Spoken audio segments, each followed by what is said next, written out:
भगवान श्री कृष्ण ने महाभारत में अर्जुन को गीता का ज्ञान दिया था। इस ज्ञान का संग्रह ही श्रीमद् भागवत गीता है, जिसके 18 अध्यायों में जीवन से जुड़ी कई अहम बातों को विस्तार बताया गया है, जिनमें से कुछ महत्वपूर्ण बातें बताने वाले हैं। नंबर 1, श्री भगवद गीता का ज्ञान। श्रीमद् भागवत गीता हिंदू धर्म का एक प्रमुख ग्रंथ है, जिसे गीता के नाम से भी जाना जाता है। यह 18 अध्यायों में विभाजित है।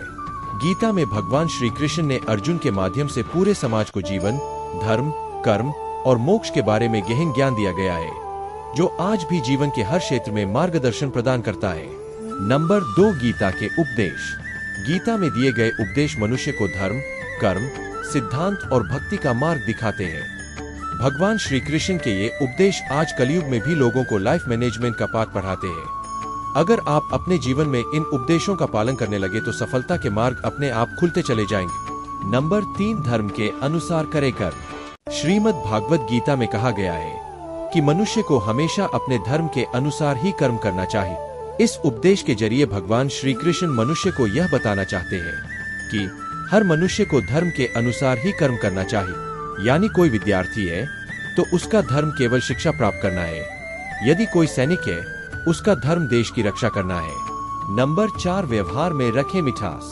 श्रीमद् भागवत गीता में यह भी कहा गया है कि श्रेष्ठ मनुष्य को हमेशा मधुर व्यवहार करना चाहिए। इसका अर्थ है कि जो व्यक्ति किसी बड़े पद पर आसीन है, उसे अपने पद की गरिमा को ध्यान में रखते हुए मधुरता के साथ पेश आना चाहिए, क्योंकि आप सामान्य व्यक्ति के आदर्श है और वह भी आपके व्यवहार को वह अपनाने की कोशिश करते हैं। नंबर 5, ये है नरक के द्वार।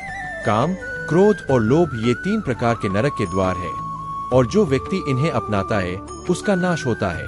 इस उपदेश का अर्थ है कि मनुष्य को हमेशा काम, क्रोध और लोभ से दूर रहना चाहिए। ये तीनों चीजें मनुष्य को बर्बाद कर सकती है, इसलिए समय रहते ही इनका त्याग कर देना चाहिए। नंबर 6, खुद पर रखें संयम। श्रीमद् भागवत गीता में श्री कृष्ण ने अर्जुन से कहा कि मनुष्य को चाहिए कि वह संपूर्ण इंद्रियों को अपने वश में कर ले, क्योंकि जिस पुरुष की इंद्रियां उसके वश में होती है, उसकी बुद्धि भी स्थिर होती है। यहाँ इंद्रियों का तात्पर्य जीभ, त्वचा, आंख, नाक और कान से है, क्योंकि इन सभी इंद्रियों के माध्यम से मनुष्य तमाम सांसारिक सुखों को भोगता है। नंबर 7, अहंकार का त्याग। गीता में भगवान श्री कृष्ण ने अर्जुन को बताया कि अहंकार ही व्यक्ति के पतन का कारण बनता है। हमें अपने सभी कार्यों को अहंकार रहित होकर करना चाहिए, क्योंकि सब कुछ ईश्वर की इच्छा से होता है।